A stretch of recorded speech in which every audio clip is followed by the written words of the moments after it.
So ప్రార్థన జీవితం మారాలి. ప్రార్థన యందు పట్టుదల కలిగి ఉండాలి. సో ప్రార్థన జీవితం మారితేనే మన పరిస్థితులన్నీ కూడా మారుతాయమ్మా. సో దేవుడు ఎందుకు పదే పదే ప్రేయర్ ప్రేయర్ ప్రేయర్ గురించి ఎందుకు చెప్తున్నాడు అంటే ఇదే మెయిన్ సీక్రెట్. ఒక క్రైస్తవుడు ఆశీర్వదించబడాలంటే ప్రార్థన పరుడై ఉండాలి. ఒక క్రైస్తవుడు నీతిగా నిజాయితీగా పరిశుద్ధంగా బ్రతకాలంటే ప్రార్థన పరుడై ఉండాలి. ఒక క్రైస్తవుడు గొప్ప జీవితాన్ని జీవించాలంటే ప్రార్థన పరుడై ఉండాలి. ఒక క్రైస్తవుడు గొప్ప సేవకుడుగా మారాలంటే ప్రార్థన పరుడై ఉండాలి. So everything is come through prayer only. So నువ్వు ఎంతగా ప్రేయర్ చేస్తే, ఎంత పట్టుదలతో నువ్వు ప్రార్థిస్తే అంతగా నీకే మేలు, అంత మనకే మేలు జరుగుతుంది. సో అందుకే ఈ రోజు నుంచి ప్రేయర్ లైఫ్ ని మార్చుకోండి. ప్రేయర్ లైఫ్ ని మార్చుకోండి. గివ్ అప్ ఇవ్వకండి, అంటే వదిలిపెట్టకండి. ఏ అంశం గురించి ప్రార్థిస్తున్నారో ఆ అంశం గురించి కంటిన్యూస్ గా పొందుకునే వరకు ప్రార్థిస్తూనే ఉండండి. అప్పుడే మనకు ఫలితాలు వస్తాయి. మధ్యలో వదిలేస్తే ఏ ఫలితాలు రావు. చూద్దాం. ప్రార్థన యందు నిలకడగా ఉండి కృతజ్ఞత గలవారై దాని యందు మెలకువగా ఉండుడి. కొలస్సీలకు రాసిన 4వ అధ్యాయం. మెలకువతో ఉండి ప్రార్థించమంటున్నాడు. ప్రార్థనందు నిలకడగా ఉండండి, స్టేబుల్ గా ఉండండి. ఒక రోజు ప్రార్థించి 2 రోజులు గ్యాప్ ఇచ్చి, మళ్ళా 2 రోజులు ప్రార్థించి 4 రోజులు గ్యాప్ ఇచ్చి, 4 రోజులు ప్రార్థించి 8 రోజులు గ్యాప్ ఇచ్చి, అలా గ్యాప్ అనేది ఇవ్వకూడదు. ప్రేయర్ లో ఎప్పుడు కూడా కాన్స్టెంట్ గా ఉండాలి. మనం బ్రీత్ ఇన్ బ్రీత్ అవుట్ ఎలాగే తీసుకుంటున్నామో, ఎలాగే నిశ్వాస ఉచ్ఛ్వాస శ్వాసను ఎలాగైతే తీసుకొని వెళ్తున్నామో, ప్రేయర్ కూడా అలా కంటిన్యూస్ గా ప్రేయర్ చేస్తూనే ఉండాలి. అలాగే నువ్వు 3 పూటల భోజనం ఎలాగైతే తీసుకుంటున్నామో, రోజు 6 గంటలు 8 గంటలు ఎలాగైతే పడుకుంటున్నావో, రోజు ఎలాగైతే స్నానం చేస్తున్నావో, క్రమం తప్పకుండా ఎలాగైతే నువ్వు ప్రతిరోజు చేయాల్సిన పనులు ఎలాగైతే చేస్తున్నావో, ఇది కూడా క్రమం తప్పకుండా నీ జీవితంలో ప్రార్థన ఒక భాగము కావాలి. ప్రార్థననే నీ జీవితం కావాలి. సో ఇది ప్రార్థన నిలకడగా ఉండాలి. ఎందుకంటే ప్రార్థనలో శక్తి ఉందమ్మా, గుర్తు పెట్టుకోండి. ప్రార్థనలో అద్భుతాలు జరుగుతాయి. ప్రార్థనలో శక్తి ఉంది. ఒక పెద్ద దైవజనుడు, గొప్ప దైవజనుడు ఈ రోజు అవుతున్నారు అంటే బికాస్ ఆఫ్ ద ప్రేయర్ ఉంది. దాంట్లో ఇంకా వేరే సీక్రెట్ ఏం లేదు. వాళ్ళు ఎంతగా ప్రార్థన చేసుకుంటే అంత పెద్ద దైవజనులు అవుతారు. ఒక విశ్వాసి ఎంతగా ప్రార్థన చేసుకుంటే అంత గొప్ప విశ్వాసిగా మారుతారు. ప్రార్థన చేసుకోవడము శోధనలో పడకుండా ఆపివేస్తుంది. ప్రార్థన చేసుకోవడము ప్రమాదాలను రాకుండా ఆపివేస్తుంది. ప్రార్థన చేసుకోవడం వల్ల అపవాది తంత్రాలను అన్నిటిని కూడా ఆపివేస్తుంటా అంటది. అందుకే మన ప్రార్థన మన కుటుంబానికి రక్షణ, మన ప్రార్థన మన కుటుంబానికి సంరక్షణ, మన ప్రార్థన మన కుటుంబానికి ఆశీర్వాదము. నువ్వు కాదు, నీ తరతరాలు కూడా ఆశీర్వదించబడాలంటే ఈ రోజు నువ్వు చేసే ప్రార్థన వల్ల నీ తరతరాలు కూడా ఆశీర్వదించబడతాయి. అందుకే అన్ని అంశాల గురించి ప్రార్థించుకోండి. నీ నెక్స్ట్ జనరేషన్స్ గురించి ప్రార్థించుకోండి, ఫైనాన్సెస్ గురించి ప్రార్థించుకోండి, ప్రాస్పరిటీ గురించి ప్రార్థించుకోండి, శోధనలు వేదనలు రోదనలు పోవాలని ప్రార్థించుకోండి, ఆ కోపము ద్వేషము పగ ప్రతీకారం పోవాలని ప్రార్థించుకోండి. సో నిలకడగా ఉండండి, ప్రేయర్ లో స్టేబుల్ గా ఉండండి. మనం ఒక్కరోజు కూడా ఒక్క పూట తినకుండా ఉండలేము, అలాగే ప్రార్థన కూడా చేయకుండా ఉండలేదు. అట్లాగా ఉండాలి, నిలకడగా ఉండాలి. కృతజ్ఞత గలవారే దాని యందు మెలకువగా ఉండడి. మీలో ఎవరికైనా శ్రమ సంభవించనా అతడు ప్రార్థన చేయవలెను. చూసారా అండి, నీ శ్రమలు రాకుండా ఆపే శక్తి ప్రార్థనకు ఉంది. ఒకవేళ శ్రమలు వచ్చాయా, దానిని తీసే శక్తి నీ ప్రార్థనకు ఉంది. మీలో ఎవరికైనా శ్రమ సంభవించనా అతడు ప్రార్థన చేయవలెను. అంటే నీ శ్రమలు మనుషులతో మాట్లాడితే పోదు. నీ శ్రమలు పోవాలంటే దేవుడితో మాట్లాడాలి. నీ కష్టాలు, నీ బాధలు, నీ నష్టాలు, నీ అవమానాలు, నీ అప్పులు, నీ ఇరుకులు, నీ ఇబ్బందులు అన్ని పోవాలంటే నువ్వు ప్రార్థన చేయాలి. ప్రార్థన చేస్తేనే ఇవన్నీ కదులుతాయి. ప్రార్థన చేస్తేనే ఇవన్నీ వెళ్ళిపోతాయి. సో సో శ్రమ సంభవించిన అతను ప్రార్థన చేయవలను. నీకేమైనా కష్టం వచ్చిందా, ఇమ్మీడియట్ గా నువ్వు మోకరించి ప్రార్థించు. నీకేదైనా బాధ వచ్చిందా, ఇమ్మీడియట్ గా మోకరించి ప్రార్థించు. నీకేమైనా దుఃఖం వచ్చిందా, నీకేమైనా బాధ వచ్చిందా, నీకేమైనా ఇరుకు వచ్చిందా, ఇబ్బంది వచ్చిందా, ఇమ్మీడియట్ గా మోకరించి ప్రార్థించు. సో ఆ నేచర్ ని, అప్టిట్యూడ్ ని డెవలప్ చేసుకోండి. ఎందుకంటే మనకున్న కష్టాలకు కావచ్చు, మనకున్న బాధలకు కావచ్చు, అవమానాలకు కావచ్చు, ఇవన్నిటిని తీసేసే శక్తి దేవుడికి మాత్రమే ఉంది. ఆ దేవుడికి తీసేసే శక్తి ఉంది. అది ఎప్పుడు నువ్వు ప్రార్థించినప్పుడే దేవుడు మూమెంట్ స్టార్ట్ చేయడం మొదలు పెడతాడు. నువ్వు ప్రార్థించినప్పుడే దేవుడు పని చేయడం మొదలు పెడతాడు. నువ్వు ప్రార్థించకుండా దేవుడిని పని చేయమనడం కరెక్ట్ కాదు. ఎందుకంటే మన నుంచి యాక్షన్, ప్రేయర్ అనేది యాక్షన్ ఉన్నప్పుడే దేవుడి నుంచి సమాధానం అనే రియాక్షన్ ఉంటది. అర్థమవుతుందా? మన నుంచి ఏం యాక్షన్ ఉండాలి? ప్రేయర్ అనే యాక్షన్ ఉండాలి. దేవుని నుంచి సమాధానం అనే రియాక్షన్ ఉంటుంది. నీ నుంచి ప్రేయర్ అనే యాక్షన్ లేకపోతే దేవుని నుంచి సమాధానం అనే రియాక్షన్ ఉండదు. నీ నుంచి ప్రేయర్ అనే యాక్షన్ లేకపోతే దేవుని నుంచి ఆశీర్వాదం అనే రియాక్షన్ ఉండదు.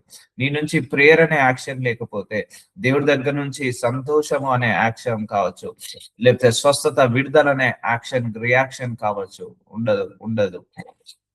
అందుకే అందుకే ఏది వచ్చినా కూడా, నీకు ఏది సంభవించినా కూడా ఫస్ట్ నువ్వు చేయాల్సిన పని ప్రార్థన చేయాలి. ఎవరికైనా సంతోషం కలిగేనా అతడు కీర్తనలు పాడవలెను. సో అర్థమైందా? నువ్వు ప్రతి దానికి ప్రార్థించుకోమ్మా, మనుషుల మీద ఆధారపడకు. ప్రతిదానికి ప్రార్థించుకో, ప్రతిదానికి ప్రార్థించుకో. దేవుడి మీద ప్రార్థించడం అంటే దేవుడి మీద ఆధారపడడమే. ప్రార్థించడం అంటే దేవుడి సహాయం పొందుకోవడమే. ప్రార్థించడం అంటే దేవుడి నుంచి మనము ఆశీర్వాదాన్ని పొందుకోవడమే ప్రార్థించడం అంటే. సో మీలో ఎవడైనాను రోగి ఉన్నాడా? అతడు సంఘపు పెద్దలను పిలిపింపవలెను. వారు ప్రభువు నామమున అతనికి నూనె రాచి అతని కొరకు ప్రార్థన చేయవలెను. చూసారా అండి? ప్రార్థన వల్ల రోగాలు పోతాయి. ప్రార్థన వల్ల శ్రమలు పోతాయి.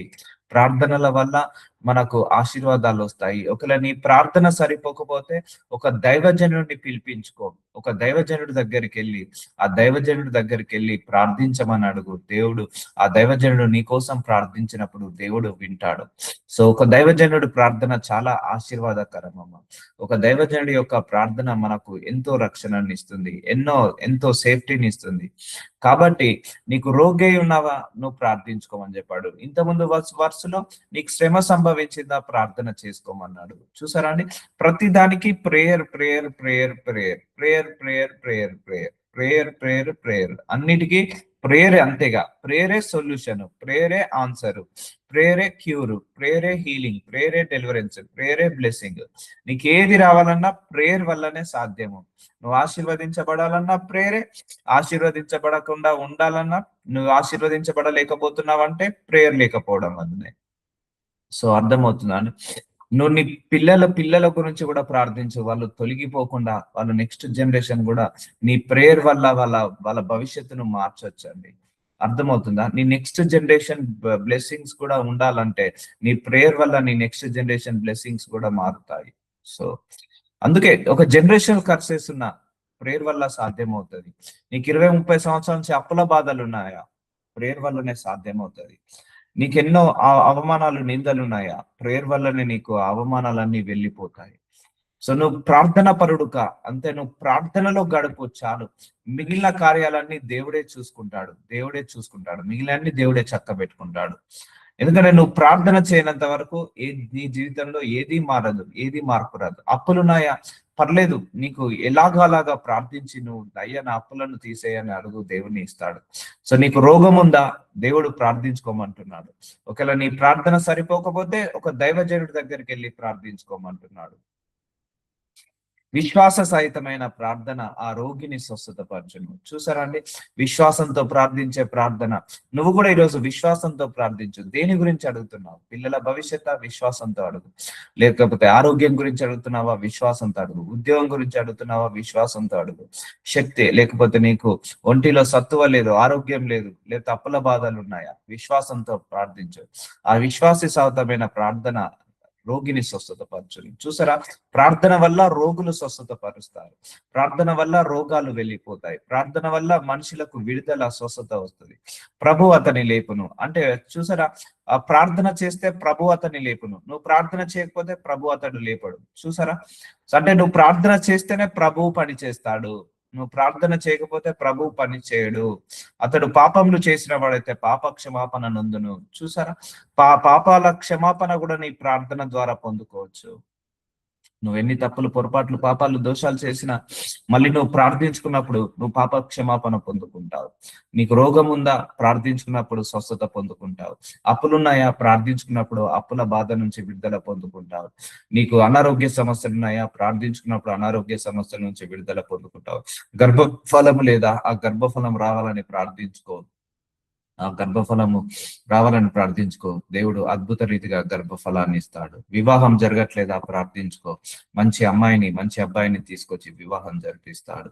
చూసారా, everything will prayer. If you are neglecting prayer life, you will lose your blessings అండి. ఒకవేళ మనం ప్రేయర్ లైఫ్ ని నెగ్లెక్ట్ చేసామనుకో, మన బ్లెస్సింగ్స్ ని మనము కోల్పోతాము. ఎందుకంటే అపవాది నిన్ను ప్రేయర్ చేయకుండా ఆటంకపరుస్తాడు. గుర్తుపెట్టుకోండి, ప్రేయర్ అంటే నార్మల్ విషయం కాదు. ప్రార్థన అంటే ఒక స్పిరిచువల్ వార్ఫేర్ అండి. ఆ స్పిరిచువల్ వార్ఫేర్ ని ఆపడానికి, ప్రేయర్ అంటే ఒక ఆశీర్వాదము రావడానికి ఆపుతుంటా అంటాడు అపవాది. అపవాది ఎప్పుడు ఆపుతాడు? నీ ప్రేయర్ ఆపినంటే చాలు, వాడికి విజయం దొరికిందంటే. నీ ప్రేయర్ ఆపడానికి అన్ని సాయశక్తుల ప్రయత్నిస్తాడు. ఎందుకంటే నువ్వు ప్రార్థించడం ఆపేసావంటే అపవాది నీ విషయంలో ఓడిపోవడం మొదలు పెడతాడు, నువ్వు గెలవడం మొదలు పెడతాడు. నువ్వు ప్రార్థించడం మొదలు పెట్టావంటే అపవాది ఓడిపోవడం జరుగుతుంది. నువ్వు ప్రార్థించడం ఆపావంటే అపవాది గెలవడం జరుగుతుంటది. అందుకే నువ్వు ప్రార్థించావంటే అపవాదికి ద్వారాలన్నీ మూసుకుపోతాయి. నువ్వు ప్రార్థించడం ఆపావంటే అపవాదికి ద్వారాలన్నీ కూడా ఓపెన్ అవుతాయి. సో అందుకే ఆపద్దు, ప్రేయర్ ఎప్పుడు కూడా ఆపద్దు. ఎట్లయినా ఉండని, నీ పరిస్థితి ఎంత దిగజారిపోయినా మంచిదే, నీ ప్రార్థనకు జవాబులు రాకపోయినా మంచిదే, నీ ప్రార్థనకు సమాధానము, సాక్ష్యము రాకపోయినా మంచిదే. నువ్వేం చేయాలి? నీ ప్రేయర్ అనేది చాలా అద్భుత రీతిగా, ఆశ్చర్య రీతిగా కాపాడుకోవాలి. అద్భుత రీతిగా, ఆశ్చర్య రీతిగా నీ ప్రార్థనకు చేసుకోవాలి. అందుకే పవర్ తో ప్రార్థించండి, శక్తితో ప్రార్థించండి, నెగ్లిజెన్స్ గా ఉండకండి ప్రేయర్ లో. It's a spiritual warfare. It's a war zone లో ఉన్నట్టు. నువ్వు ప్రార్థన చేస్తున్నావంటే వార్ జోన్ లో ఉన్నట్టు. ఎన్నో అద్భుతాలు, ఎన్నో ఆశ్చర్యమైన కార్యాలు, ఎన్నో మూమెంట్స్ జరుగుతాయి. మళ్ళీ చెప్తున్నా, ప్రార్థన అనేది విత్తనము లాంటిది. ఇప్పుడు ఈ రోజు విత్తనం వేస్తే ఈ రోజే మొలకెత్తకపోవచ్చు, మొలకెత్తదు. ఒక 2 రోజుల్లో, 2 వారాల్లో, 2 నెలలకు మొలకెత్తుతుంది. అలాగే నువ్వు ఈ రోజు చేసే ప్రార్థన ఈ రోజే నీకు జవాబు రాకపోవచ్చు, కానీ నేల మీద చల్లిన ప్రతి విత్తనం మొలకెత్తాల్సిందే. అలాగే నువ్వు చేసిన ప్రతి ప్రార్థన జవాబు పొందుకోవాల్సిందే. అందుకే నీ ప్రార్థన ఒక విత్తనం లాంటిది. అది ఏ రోజైనా కూడా మొలకెత్తుతుంది. కానీ ఆ ప్రార్థన ఎలా చేయాలి? కంటిన్యూస్ గా చేయాలి, విశ్వాసంతో ప్రార్థించాలి. ఇప్పుడు అర్థమైందా? నీకు శ్రమ సంభవించిందా? ప్రార్థన. అనారోగ్య సమస్యల? ప్రార్థన. గర్భఫలం రావాలా? ప్రార్థన. వివాహం జరగాల? ప్రార్థన. జబ్బులు పోవాలా? ప్రార్థన. ఉద్యోగాలు రావాలా? ప్రార్థన. ప్రమోషన్ రావాలా? ప్రార్థన. నీ ఒంట్లో, బాడీలో సిక్నెస్, వీక్నెస్ పోవాలా? ప్రార్థన. సమస్తము ప్రార్థన ద్వారా మాత్రమే సాధ్యము జరుగుతుంది. నువ్వు ప్రార్థిస్తున్నప్పుడు నీకేమి జరగట్లేదని నువ్వు అనుకుంటావు, కానీ వెనకాల దేవుడు గొప్ప కార్యాలు చేస్తాడు. ఒకరోజు నీ ముందుకు ఆ ఆశీర్వాదం వచ్చినప్పుడు నీకే తెలుస్తుంది, ఓహో ఇంత పెద్ద కార్యం చేశాడా నా ప్రార్థనకు నా దేవుడు అని. గొప్పగా నువ్వు టెస్ట్ మోనీ చేస్తావు. మీ పాపంలో ఒకరితో ఒప్పుకొనుడి, మీరు స్వస్థత పొందినట్లు ఒకరి కొరకు ఒకడు ప్రార్థన చేయుడి. ఎప్పుడైనా కూడా ప్రేయర్ లో ఎప్పుడు కూడా సెల్ఫిష్ గా ఉండద్దమ్మా. మీరు రాజ్యాల గురించి ప్రార్థించాలి, రాజుల గురించి ప్రార్థించాలి, మంత్రుల గురించి ప్రార్థించాలి, దేశాల గురించి ప్రార్థించాలి. ఎవరికైనా అస్వస్థత ఉందా వాళ్ళ గురించి ప్రార్థించాలి. ఓన్లీ నేను, నా కుటుంబము, నా మనవళ్ళు, నా మనవరాళ్ళు, నా కొడుకులు, నా కోడళ్ళు, నా అల్లుళ్ళు, నా బిడ్డ, ఓన్లీ ఇంతవరకే మీ ప్రేయర్ లైఫ్ ఎప్పుడు కూడా లిమిట్ చేయొద్దు. నువ్వు ఒకరి కొరకు ఒకరు ప్రార్థించాలి. నువ్వు ఇంకొక కుటుంబంలో బాధ ఉందా, ఆ కుటుంబం గురించి నువ్వు ప్రార్థించాలి. ఇంకొక కుటుంబంలో ఇరుకులు ఉన్నాయా, ఆ ఇరుకుల గురించి నువ్వు ప్రార్థించాలి. రోగులు ఉన్నారా నీకు తెలిసిన బంధువులలో, ఆ రోగుల గురించి నువ్వు ప్రార్థించాలి. అందుకే డోంట్ బి సెల్ఫిష్. ఇప్పుడు చూడండి, ఇప్పుడు రోజు మార్నింగ్ మీకోసం నేను మొరపెడుతున్నాను. ఎందుకు? బాధ్యత అది. నాకు మీ అందరి గురించి ప్రార్థించడం ఒక బాధ్యత అది. ఒకరి కొరకు ఒకరు ప్రార్థన చేయమని దేవుడు చెప్పాడు. అందుకే నేను మీ అందరి గురించి ప్రార్థిస్తున్నాను. సో మీరు కూడా ఏం చేయాలి? నా గురించి మీరు ప్రార్థించాలి. సో అలా ఒకరి గురించి ఒకరు. మీకు ప్రేయర్ మీటింగ్ లో ఎవరికైనా ఏదైనా బాధ ఉందని చెప్తే మీరు మౌనంగా ఉండదు, మీరు కూడా అక్కడి నుంచి ప్రార్థించాలి. సో మీ పర్సనల్ ప్రేయర్ లో కూడా మీకు తెలిసిన బంధువుల గురించి, మీకు తెలిసిన స్నేహితుల గురించి ఏమైనా ఇరుకు ఇబ్బంది ఉంటే ప్రార్థన చేయాలి. So don't be selfish in prayer. నేను నా కుటుంబం గురించి మాత్రమే ప్రార్థన చేస్తాను అని అనుకోవడం తప్పు. ఎప్పుడైనా కూడా నువ్వు నీ యొక్క బంధువుల గురించి, నీ స్నేహితుల గురించి, నీ ఇరుగువాడి గురించి, నీ పొరుగువాడి గురించి కూడా నువ్వు ప్రార్థన చేయాలి. ఒకవేళ నువ్వు ఉద్యోగం గురించి ప్రార్థిస్తున్నావా, ఇంకా లోకంలో ఇంకెంతమంది ఉద్యోగం గురించి ప్రార్థిస్తున్నారో వాళ్ళందరికీ కూడా ఉద్యోగం రావాలని ప్రార్థించాలి. ఒకవేళ నువ్వు గర్భఫలం గురించి ప్రార్థిస్తున్నావా, ఈ లోకంలో ఇంకెంతమంది గర్భఫలం లేక బాధపడుతున్నారో వాళ్ళ గురించి నువ్వు ప్రార్థించాలి. ఒకవేళ నువ్వు ప్రమోషన్ గురించి ప్రార్థిస్తున్నావా, ఈ లోకంలో ఇంకెంతమంది ప్రమోషన్ గురించి ప్రార్థిస్తున్నారో వాళ్ళందరి గురించి ప్రార్థన చేయాలి. ఆ యొక్క రోగుల గురించి ప్రార్థించాలి. అందరికీ కరువులు రావద్దు, ఆరోగ్యంగా ఉండాలి, బలంగా ఉండాలి. ఇంకా మరి ముఖ్యము దేవుడి చిత్తం అందరి జీవితంలో నెరవేరాలి. అందరూ మారు మనస్సు పొందుకోవాలి. అందరూ కూడా రక్షణలోకి రావాలి. ఒకవేళ నీ కుటుంబంలో ఎవరు రక్షించబడలేదా, ఆ రక్షించబడని గురించి ప్రార్థిస్తున్నావా, నీ కుటుంబంలో ఆ రక్షణ లేని వాళ్ళ గురించి ఎలాగైతే ప్రార్థిస్తున్నావో, నీ బంధువుల స్నేహితుల్లో కూడా ఇంకెవరైతే మారు మనస్సు పొందుకోలేదో, ఇంకెవరైతే రక్షణ పొందుకోలేదో వాళ్ళందరి గురించి కూడా నువ్వు ప్రార్థించాలి. నీతిమంతుని విజ్ఞాపన మనపూర్వకమున్నదై మీ బహుబలము గలదై ఉండవును. సో నీకు ప్రార్థనకు తొందరగా జవాబు రావాలంటే నువ్వు నీతిమంతుడవై ఉండాలి. నా ఇష్టరాజ్యంగా బ్రతికి, నాకు నచ్చినట్టుగా బ్రతికి, అయ్యా దేవుడా నా ప్రార్థన విను అంటే వినడు. నీతిమంతుల ప్రార్థన బహుబలంగా ఉంటుంది. గుర్తు పెట్టుకోండి. నువ్వు నీతిగా ఉండు, ప్రార్థించు, జవాబు వస్తుంది. నువ్వు నిజాయితీగా ఉండు, ప్రార్థించు, జవాబు వస్తుంది. నువ్వు నీతిగా, నిజాయితీగా, ధర్మబద్ధంగా ఉండు, నువ్వు ప్రార్థించు, జవాబు వస్తుంది. ఇప్పుడు కొంతమంది దైవజనులు ప్రార్థించగానే ఎట్టి రోగమైన, ఎట్టి జబ్బైనా, ఎట్టి వ్యాధైనా పోతుంది. ఎందుకంటే వాళ్ళంతా ప్యూర్ గా బ్రతుకుతారు, అంత హానెస్ట్ గా ఉంటారు, అంత నీతిగా, అంత నిజాయితీగా ఉంటారు. సో కాబట్టి అన్నిటికీ ప్రేయర్ అండి. ఒక సంఘము స్థాపించబడాలన్న ప్రార్థన, ఆ సంఘము అభివృద్ధి చెందాలన్న ప్రార్థన, ఆ సంఘము మహాసంఘముగా మారాలన్న ప్రార్థన, ఆ సంఘము కుప్పకూలిపోకుండా ఉండాలన్న ప్రార్థన, ఒక కుటుంబము ఆశీర్వదించబడాలన్న ఆ ప్రార్థన, ఒక కుటుంబము రక్షించబడాలన్న ప్రార్థన, ఆ రక్షించబడిన కుటుంబము మళ్ళీ తొలగిపోకుండా ఉండాలన్న ప్రార్థన, ఆశీర్వదించబడిన కుటుంబము మళ్ళీ శాపంగా మార్చుకోకుండా ఉండాలన్న ప్రార్థన, రక్షించబడాలన్న ప్రార్థన, ఆశీర్వదించబడాలన్న ప్రార్థన, విడుదల పొందుకోవాలన్న ప్రార్థన. సో ఇవన్నిటికీ బలం ఉంటుంది, మన ప్రార్థనకు బలం ఉంటుంది. అందుకే ప్రేయర్ ఈజ్ ఏ అటిట్యూడ్ లో ఉండాలి, ప్రేయర్ అటిట్యూడ్ లో ఉండాలి.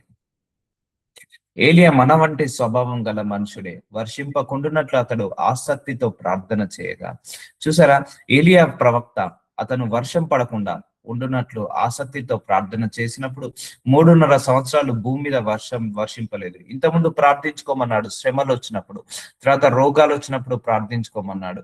ఇక్కడ చూడండి, ప్రకృతిని కూడా ఆపే శక్తి ప్రార్థనకు ఉంటుందని. మనిషి చేసే ప్రార్థన ప్రకృతిని కూడా ఆపే శక్తిని ఉంటుంది, వర్షాలను ఆపుతుంది, రాని వర్షాలను కూడా కురిపిస్తుంది ప్రార్థన.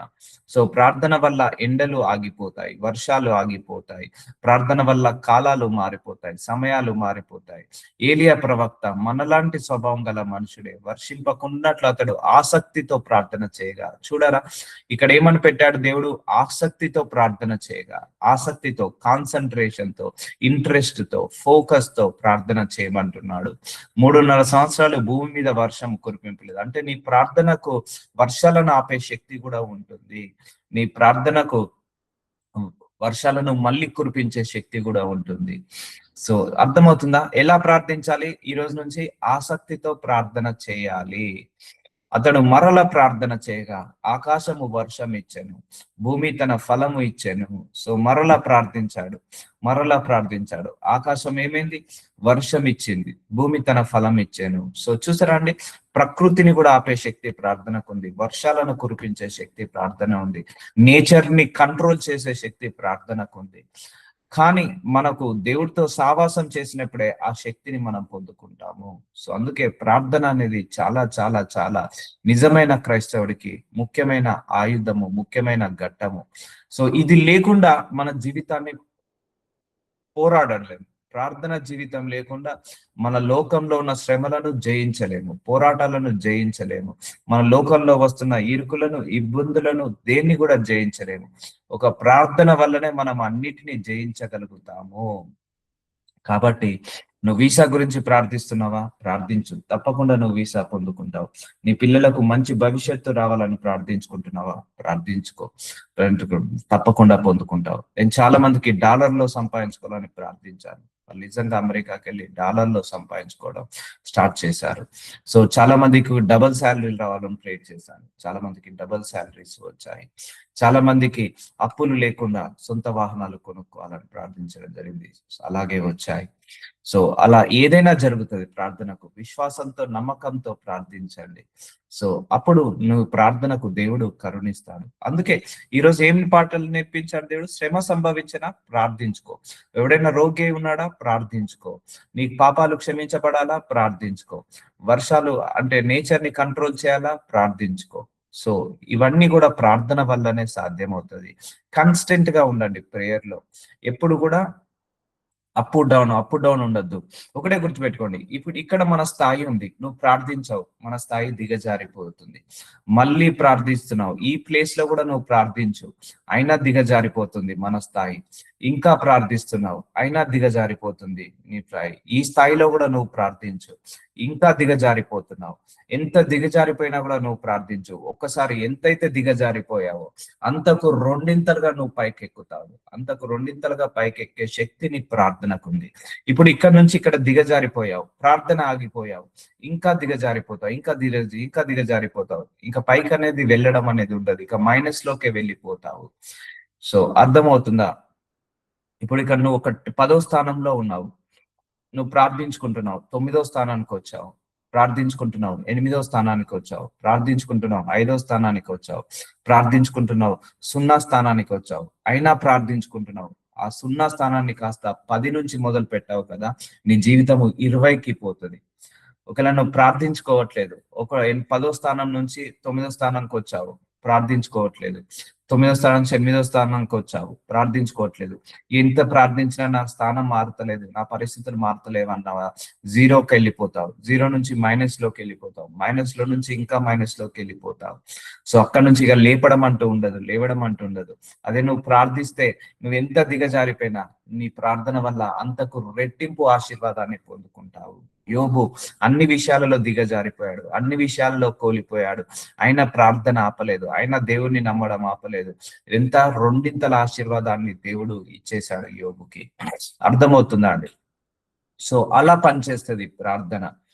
అంటే ప్రార్థన అనేది విత్తనము, అది ఎప్పటికైనా మొలకెత్తాల్సిందే, మొలకెత్తే విత్తనము. గుర్తు పెట్టుకోండి, నీ ప్రార్థన మొలకెత్తే విత్తనం, నీ ప్రార్థన ఫలాలు ఇచ్చే చెట్టు, నీ ప్రార్థన ఫలితాలను ఇచ్చే రిజల్ట్. కాబట్టి ఫలితాలను ఇచ్చే ఒక విపణం. కాబట్టి నెగ్లెక్ట్ చేయకండి ప్రార్థనను.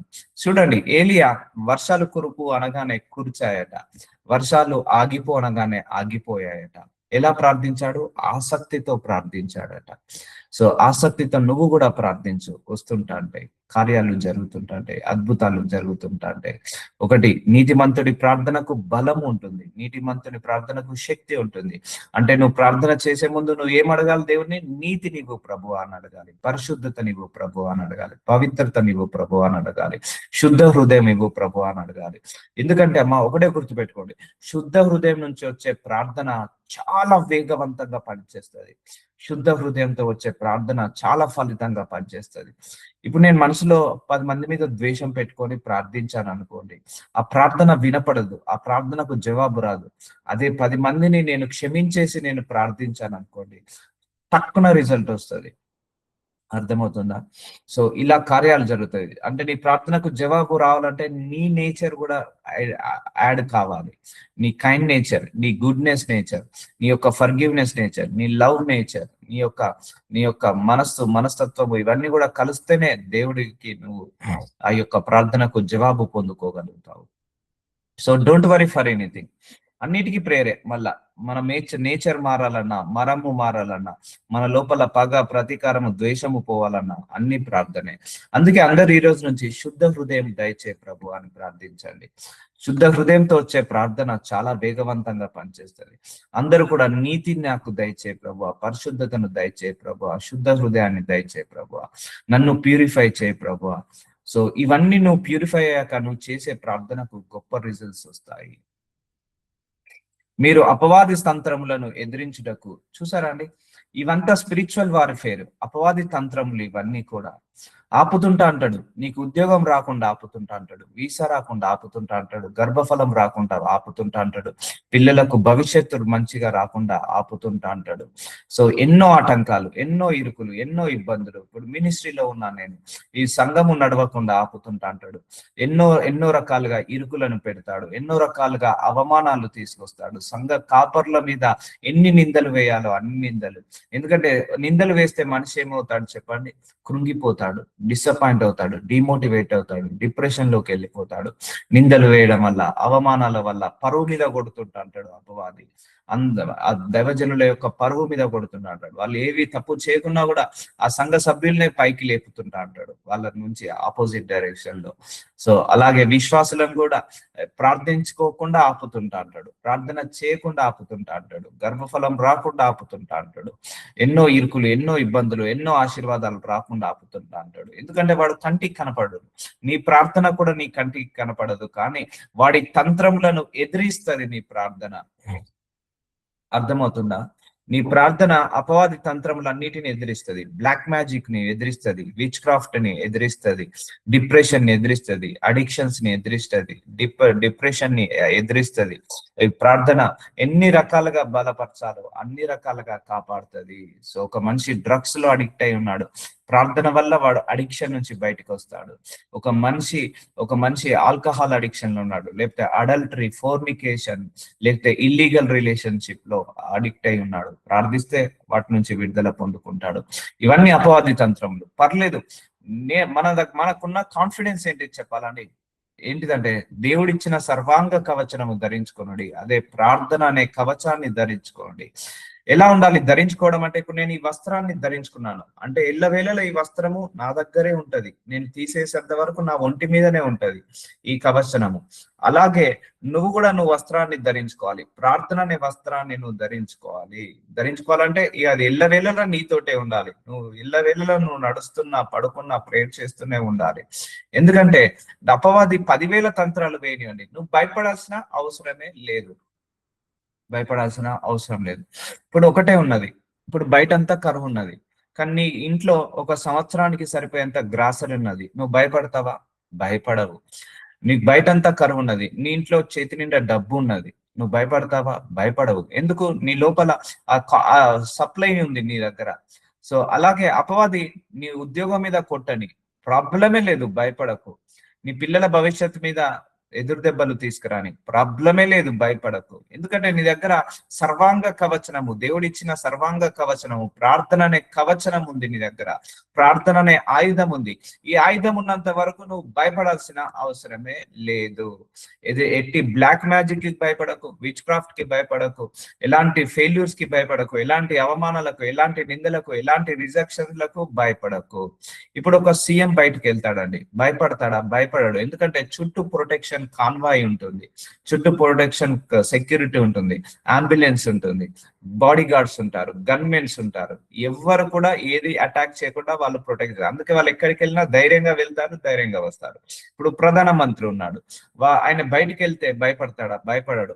ఆయన చుట్టూ ఒక 100 మంది ప్రొటెక్షన్ లో ఉంటారు, 100 మంది సెక్యూరిటీ గార్డులు ఉంటారు, 100 మంది ఆ యొక్క body guards, gunmen, securities, intelligence department వాళ్ళు, లేకపోతే అందరూ ఉంటారు. సో ఆయన భయపడతాడా? భయపడు. ఆయన సర్వాంగ కవచనం, ఆయన సెక్యూరిటీ గార్డు. బట్ ఇక్కడ నీ సర్వాంగ కవచనము దేవుడు, నీ సర్వాంగ కవచనము. అర్థమవుతుందా? సో అందుకే నువ్వు ఏదున్నా కూడా నువ్వు భయపడకు. నీ దగ్గర గొప్ప విపన్ని దగ్గర పెట్టాడు దేవుడు, గొప్ప విపన్ని దేవుడు నీ దగ్గర పెట్టాడు. సో ఆ విపన్ని వాడు.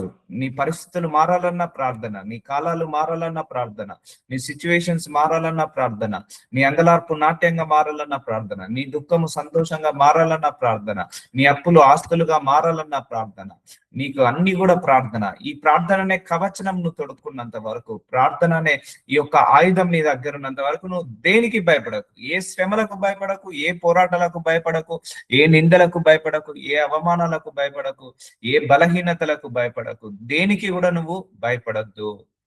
నీ దగ్గర ఒక ఆయుధం ఉందండి. ఇప్పుడు యుద్ధానికి వెళ్ళే వీరుడు AK-47 పట్టుకొని వెళ్తాడు, భయపడాడు. ఎందుకంటే నా దగ్గర ఒక ఆయుధం ఉంది, ఆ శత్రువుని చంపడానికి నా దగ్గర గన్ ఉంది. ఒకసారి ట్రిగ్గర్ కొడితే అవి బుల్లెట్ వెళ్ళి వాళ్ళను షూట్ చేసి చంపేస్తాయి. ఆయుధం. ఒక బాంబులు పట్టుకునే వ్యక్తి భయపడడు. నేను బాంబులు వేస్తే అవతల శత్రువు చనిపోతాడు. సో అదే ఏ కవచం లేకుండా వెళ్ళేవాడు భయపడకుండా పోవాల్సి వస్తుంది శత్రువుని ఎదుర్కోవడానికి. కానీ నీకు దేవుడు మంచి కవచనాన్ని ఇచ్చాడు, మంచి ఏంటిది విపన్ని ఇచ్చాడు, ప్రేయర్ అనే విపన్ని ఇచ్చాడు. అవమానాలు పోతాయి, నిందలు పోతాయి, అప్పులు పోతాయి, అండ్ అనారోగ్య సమస్యలు పోతాయి. అది because of your prayer only. అందుకే అపవాది తంత్రములు 10,000 కాదు, 10 కోట్లు ఉండని నీ దగ్గర ఒక విపన్ ఉంది, అది వాడు చాలు. అర్థమవుతుందా? చాలా మంది ఇది వాడరు, అదే ప్రాబ్లం ఇక్కడే ఉంది. ప్రార్థన అనే కవచనాన్ని వాడరు. ప్రార్థన అనగానే నిద్ర, ప్రార్థన అనగానే ఎవరో ఒకడు తలుపు కొడుతుంటా అంటాడు, ప్రార్థన అనగానే మొబైల్ రింగ్ అవుతుంది, ప్రార్థన అనగానే శరీర బలహీనతలు, ప్రార్థన అనగానే ఏదో కుక్కర్ విజిల్స్ గుర్తొస్తాయి, వంట పనులు గుర్తొస్తాయి, ఇంటి పనులు గుర్తొస్తాయి. సో నీ దగ్గర దేవుడు ఆల్రెడీ నీకు ఒక కవచాన్ని పెట్టాడు. ఆ కవచాన్ని నువ్వు యూజ్ చేయనంత వరకు, ఆ యొక్క ఆయుధాన్ని యూజ్ చేయనంత వరకు నీకు ఏది మారదు. అందుకే నా కాన్ఫిడెన్స్ ప్రార్థన అంతే, మీ కాన్ఫిడెన్స్ కూడా ప్రార్థనే ఉండాలి. పర్లేదు జాబ్ రావట్లేదు, సో ప్రార్థించుకో మళ్ళీ వస్తుంది. పర్లేదు ఎంట్రన్స్ ఎగ్జామ్ సరిగా రాయలేదు, మళ్ళీ ప్రార్థించుకో మళ్ళీ రాస్తావు. పర్లేదు ఏది జరిగినా కూడా పర్లేదు, ఎందుకంటే నీ దగ్గర ఒక కవచం ఉంది. అపవాది ఎన్ని ఆటంకాలు పెట్టని, ఎన్ని శోధనలు తీసుకురాని, ఎన్ని వేదనలు తీసుకురాని, ఎన్ని రోదనలు తీసుకురాని, ఎన్ని అవమానాలు తీసుకురాని, ఎన్ని ఇరుకులను ఇబ్బందులను తీసుకురాని, దేనికి భయపడకు. నువ్వు ప్రార్థించుకో, అన్ని పటాపంచలు అవుతాయి. నువ్వు ప్రార్థించుకో, అన్ని కూడా మారిపోతాయి, అన్ని కూడా చక్కబడతాయి. సో అందుకే నీ ప్రార్థనను వాడండి, వాడండి, వాడండి, ఈ ఆయుధాన్ని వాడండి. ఇప్పుడు ఒక యుద్ధానికి వేరే వీరుడికి కత్తి ఇస్తాడు, ఆ కత్తి వాడకపోతే ఏమైతే తుప్పు పట్టిపోతుంది. అలాగే నీ దగ్గర ప్రార్థన అనే శక్తి ఉంది, అది వాడకపోతే, ప్రార్థన అనే శక్తి, ప్రార్థన అనే ఆయుధం వాడకపోతే డ్రై అయిపోతుంది. నీ ఆ ప్రేయర్ లైఫ్ అనేది డ్రై అయిపోతుంది. అంతే, ఎండిపోయిన చెట్టు ఎలా ఉంటుందో ప్రార్థన లేని జీవితము, క్రైస్తవుడి యొక్క జీవితం కూడా ఎండిపోయిన చెట్టు లాగా ఉంటది. ఇప్పుడు ఎండిపోయిన చెట్టు కూడా నువ్వు నీళ్లు పోస్తుంటే ఏమవుతుంది, మళ్ళీ కొత్తగా చిగురిస్తుంది. అందుకే డ్రై అయిపోయిన నీ ప్రేయర్ లైఫ్ ని నువ్వు మళ్ళీ ప్రార్థించుకో మళ్ళీ చిగురిస్తావు. సో అర్థమవుతుందా? మంచి శక్తి ఉంటది ప్రార్థిస్తే మంచి యవ్వన బలం ఉంటది, ప్రార్థిస్తే మంచి ఆత్మీయత పెరుగుతుంటది. నీకు తెలియకుండానే నీ లోపల ఉన్న ఎన్ని రోగాలు, ఎన్ని జబ్బులు, ఎన్ని వ్యాధులున్నా కూడా స్వస్థత పొందుకుంటావు, హీలింగ్ ని పొందుకుంటావు, డెలివరెన్స్ ని పొందుకుంటావు ప్రేయర్ వల్ల. సో ఎన్నో అద్భుతాలు జరుగుతాయి, ఎన్నో మార్పులు, ఎన్నో చేర్పులు జరుగుతాయి. నీకు తెలియకుండానే నువ్వు అభివృద్ధిలోకి వస్తావు, నీకు తెలియకుండానే నీ ఆశీర్వాదంలోకి వస్తావు, నీకు తెలియకుండానే నీ చుట్టూ ఉన్న పితృశాపాలు, పితృదోషాలు అన్ని కూడా బయటపడతాయి, అన్ని తెలియపోతాయి. అందుకే మనందరి దగ్గర ఒక కాన్ఫిడెన్స్, ప్రేయర్ ఉంది, నా దగ్గర ప్రేయర్ అనే విపన్ ఉందనే కాన్ఫిడెన్స్ తోటి ప్రార్థించండి. నేనైతే భయపడను, అపవాది పెట్టే శోధనలకు భయపడను. వాడు 10,000 కాదు, 20,000 కానీ నేను పోరాడతా. ఇప్పుడు మీకన్నా నేను ప్రార్థించడానికి ఉన్నాను, but nobody is there for me to pray. So అలా ఎవరు ఒక దైవజనుడు కూడా లేదు, బట్ నేనే పోరాడుతాంట ఎన్నో శక్తులతో పోరాడుతాంట. ప్రేయర్ లో కూర్చొని రాత్రి ప్రేయర్, పొద్దున ప్రేయర్, మధ్యాహ్నం ప్రేయర్, సాయంత్రం ప్రేయర్, ఎప్పుడు సమయం దొరికితే అప్పుడు మోకరించి ప్రేయర్ లో కూర్చుంటా. పని జరగకపోని, ఆశీర్వాదం రాకపోని, సమాధానం రాకపోని, just I will use my weapon, నా ప్రేయర్ అనే విపన్ని నేను వాడతాను, తప్పకుండా ఏదో ఒక రోజుకి అది వస్తుంది. నువ్వు ప్రేయర్ చేస్తుంటా అంటావు, కానీ వెనకాల దేవుడు కార్యాలు చేస్తుంటా అంటాడు, అది నీకు తెలియదు. ఒక 6 months కో 1 year కో నీకు అర్థమవుతుంది దేవుడు ఏమేమి కార్యాలు చేసుకుంటూ వచ్చాడు అని. అర్థమవుతుందా? దేవుడిచ్చు సర్వాంగ కవచనమును ధరించుకొనుడి. సో అర్థమవుతుందా? సో పట్టుదలతో ప్రార్థించాలి.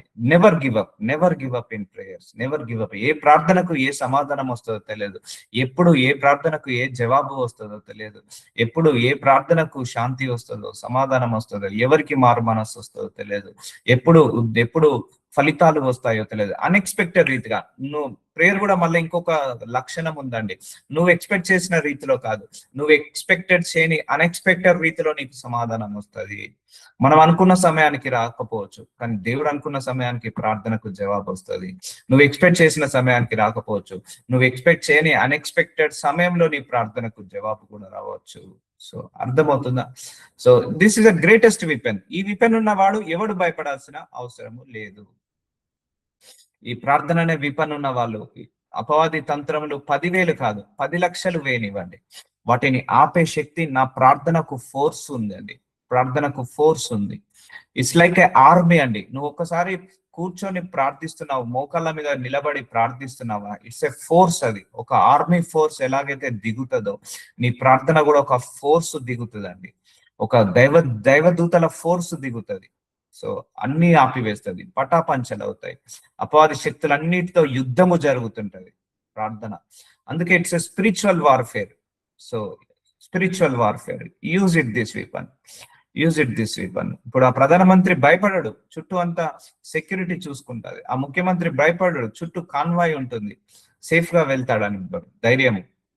అలాగే క్రైస్తవుడు కూడా భయపడద్దు, ఎందుకంటే నీ దగ్గర ఒక విపన్ పెట్టాడు దేవుడు. గుర్తు పెట్టుకోండి, ఆ విపన్ ను వాడినంత వరకు నువ్వు ఏది కూడా సాధించలేవు. ఇప్పుడు నేనే యుద్ధానికి ఒక వీరుణ్ణి పంపించేటప్పుడు ఒక కత్తి ఇచ్చాను. ఆ కత్తి సమయానికి వాడితేనే వాడు రక్షించబడతాడు. ఆ కత్తి వాడకుండా వాడు ఒడిలోనే పెట్టుకొని కూర్చున్నాడు అనుకోండి, ఏమవుతాడు, శత్రువు వచ్చి దాడి చేసి చంపేసిపోతాడు.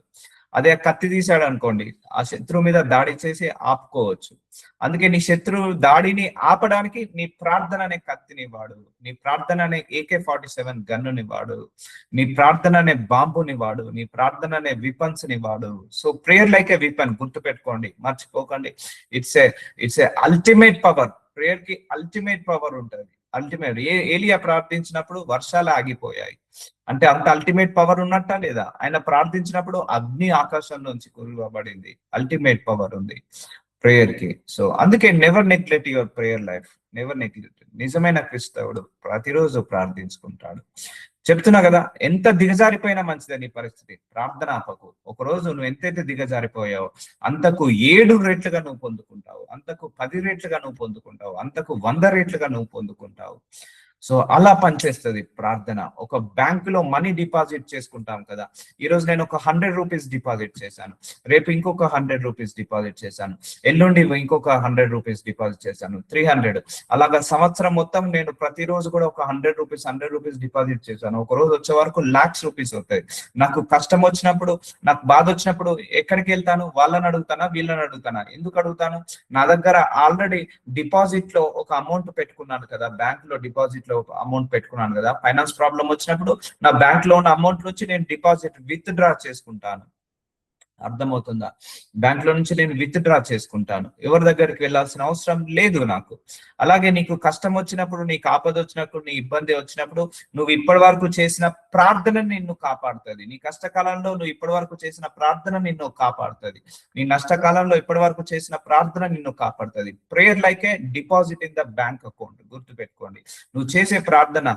ఇప్పుడు నీ ఫర్ ఎగ్జాంపుల్ నీ పిల్లలు ఉన్నారు, వాళ్ళకి మంచి భవిష్యత్తు రావాలని ఇప్పటించే ప్రార్థించుకో. 10 సంవత్సరాలకు వాళ్ళకు మంచి భవిష్యత్తు వస్తుంది, మంచి హస్బెండ్ మంచి వైఫ్ రావాలని ఇప్పటి నుంచే ప్రార్థించుకో.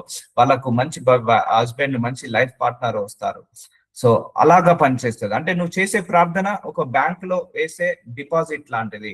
నీకు అవసరం ఉన్నప్పుడు ఎలాగైతే విత్ డ్రా చేసుకుంటావో, నీ కష్టకాలంలో నీ అవసరం ఉన్నప్పుడు నువ్వు చేసే ప్రార్థన నిన్ను రక్షిస్తుంది, నిన్ను చేసే ప్రార్థన ఆశీర్వాదంగా మారుస్తుంది, నీ ప్రార్థన నిన్ను కాపాడుతుంది. అందుకే ప్రార్థనకు ఎక్స్పైరీ డేట్ లేదు, ప్రార్థనకు వృధా అనేది లేదు. గుర్తు పెట్టుకోండి, ప్రార్థన అనేది చెడిపోయేది కాదు, ప్రార్థన అనేది ఎక్స్పైరీ డేట్ కాదు, ప్రార్థన అనేది అది ఏంటిది వృధా అనేది లేదు దానికి. ఇక వేస్ట్, ఇక నేను ప్రార్థన చేసి వేస్ట్ అనేది తత్వము ఉండదు ప్రార్థనకు. అది ఎప్పటికైనా ఫలిస్తుంది, ఎప్పటికైనా కూడా నీకు సమాధానం ఇస్తుంది. నువ్వు నీ ముని మనవడు కూడా దైవజనుడు కావాలని ఈ రోజు నువ్వు ప్రార్థించుకో. వాడు నువ్వు వెళ్ళిపోయిన తర్వాత కూడా నీ ప్రార్థన, నీ ముని మనవడి మీద ప్రార్థన పనిచేసి వాడు దైవజనుడుగా మారుతాడు. అర్థమవుతుందా? నీ ముని మనవడు మల్టీ మిలియనీర్ కావాలని ఈ రోజే నువ్వు ప్రార్థించుకో. నీ ముని మనవడు కూడా నువ్వు వెళ్ళిపోయిన తర్వాత, నువ్వు చనిపోయిన తర్వాత కూడా నీ ముని మనవడు మల్టీ మిలియనీర్ గా మారుతాడు. నువ్వు ఈ రోజు చేసే ప్రార్థన చూసారా అండి? ఆ ప్రార్థన అలా పనిచేస్తుంది, ప్రార్థన అలా పనిచేస్తుంది, ప్రార్థన ఎప్పటికైనా పనిచేస్తుంది. It's kind, but it will take some time. ఒక విత్తనం ఈ రోజే వేయగానే ఈ రోజే మొలకెత్తదు, దాని గుణము. ప్రార్థన కూడా అంతే. అందుకే continuous pray for that. Will continue tomorrow. Nazarene Isaiah. What a wonderful motivation message, my Lord. What a Holy Spirit, God. Thank you so much. You lead this prayer meeting in a mighty way. In a mighty way. నాకు lead చేసినందుకు మీకే మహిమ కలుగును గాక. ఆమేన్. ఆమేన్. ఆమేన్.